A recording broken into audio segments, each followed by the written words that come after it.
Hello. I hope whoever's watching this is doing well. I know I am, which I'm happy to say.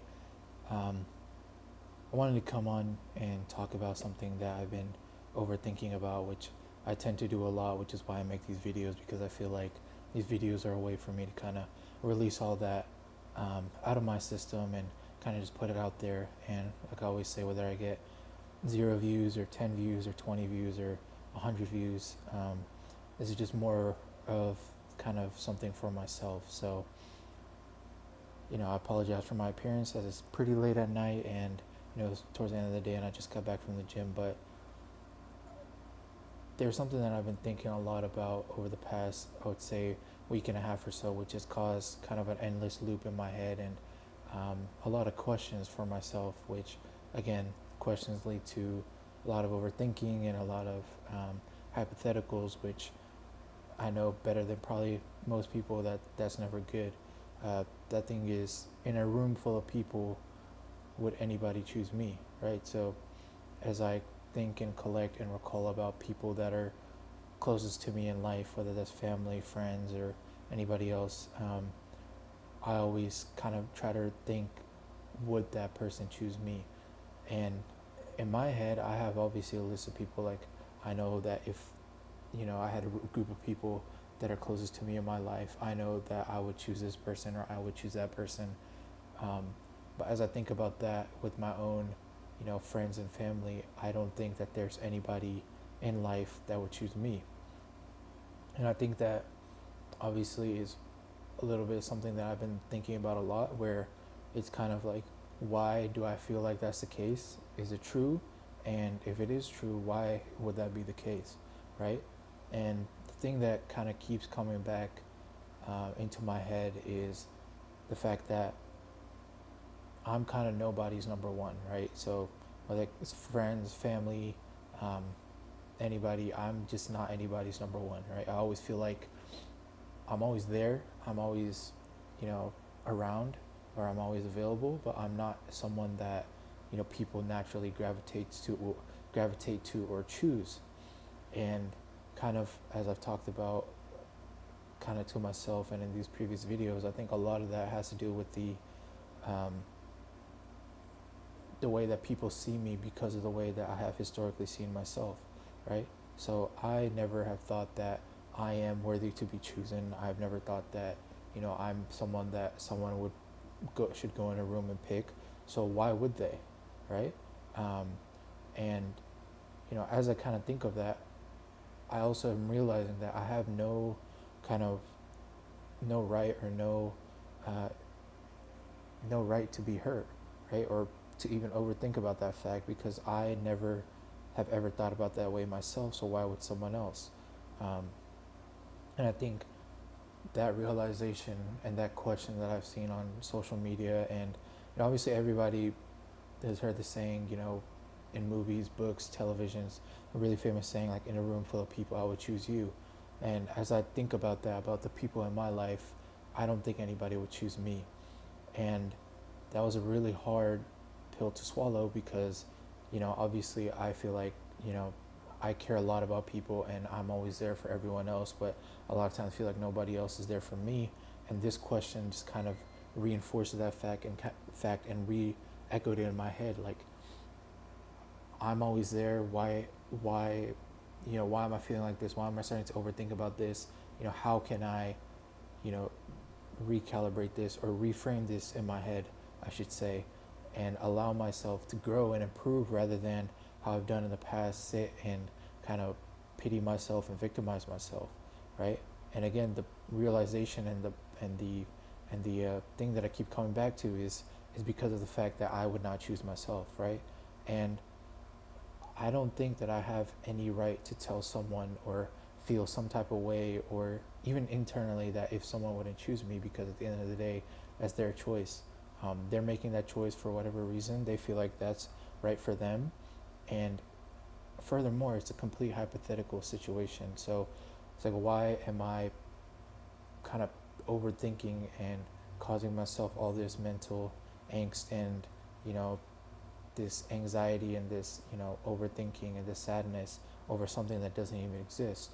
And, you know, I think a lot of that has to do with the fact of how I see myself and how I have seen myself in the past, of where I don't think that I'm deserving of anything. And I feel like, you know, I'm worthless, or um, I'm just not deserving of love, or whatever it may be, because of the way I see myself. And so I think, although the question is about other people, I think the question allowed me to kind of, I think the reason I was thinking a lot about the question is because it kind of brought me face first with what the actual issue is, which is how I see myself, right? And so if I see myself as someone that is unlovable, undeserving of love, a burden, someone that just shouldn't be chosen, then why would I do that? Because in my head, I know, like, if that situation were to happen, like, let's say 1 in a million hypothetical, someone comes in a room and is like, who do you choose? And I'm in that room and someone chooses me, I'd be like, why would you choose me? There's so many other better people. And that in and of itself is detrimental to myself, right? So why would anybody choose me if I have these thoughts about myself? You know, like, rather than, if someone were to choose me in this hypothetical, rather than me saying thank you or I appreciate it, it means a lot, I know myself, and I know I would automatically say, why would you choose me? Why wouldn't you choose this person? Or, what's wrong with you? Like, you should have chose this person, rather than being like, oh, you know, thank you for choosing me, or like, it means a lot. So that mindset in of itself is kind of another reason why I feel like, I this question hit really hard. And although right now I do feel like, and I do believe nobody would choose me, I have to realize that a huge reason for that is because I myself wouldn't choose myself, right? So if I had in a room full of people, and let's say there's a clone, or there's me right there, and there's another room full of people, I myself probably wouldn't choose myself, because I myself don't like the way I am. So why would anybody else choose me? So I think, as I'm allowing myself to be more open with these topics and talking to myself, and understanding that things like this take time, and things like this require a lot of thought and reverse engineering, and a lot of you know self-reflection. I need to realize that I'm essentially undoing my whole life's worth of thinking. And so why do I need to be so hard on myself, or why do I need to take this much anxiety and overthinking about something that doesn't even exist, you know? And even if it did exist, why wouldn't it happen, you know?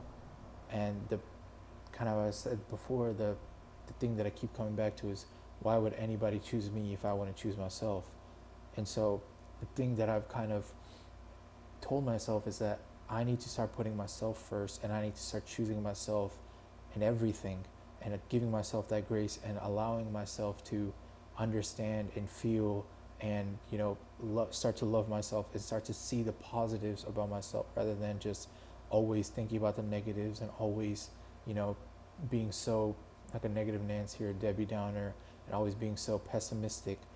So I think in doing that, that will allow me to further grow, which will then allow me to have these conversations with myself in a more positive and a more constructive way, rather than being just something that I'm overthinking about for the last 2 or 3 weeks, you know?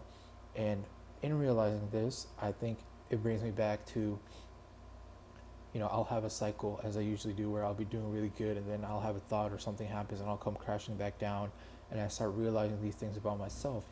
And in this case, that thing was a thought. But the one thing that I am proud of is that I didn't allow myself to allow this thought, or this overthinking, or this pattern to kind of reflect, or mimic what has happened in the past, where it's brought me down, it's ruined my routine, my momentum, and everything I'm working on. Instead of that, I found myself going back into that kind of trap, and instead of doing that, I realized, and instead of being negative, I started to have a lot more positive conversations with myself, which allowed me to come to this conclusion, rather than me coming and sitting with it, and then taking everything personal, and being hurt about everything, and realizing what I need to do. And I think what I need to do in order for me to feel like that, or to feel better, is putting myself first and choosing myself. So at a room full of people, who would I choose? I think I would choose myself. And I think coming to that realization, coming to that conclusion in a positive way has really shown me that it's okay to have these thoughts, it's okay to have these bad days, it's okay to overthink, but I can't allow that to ruin my momentum and ruin what I'm achieving or what I'm trying to accomplish.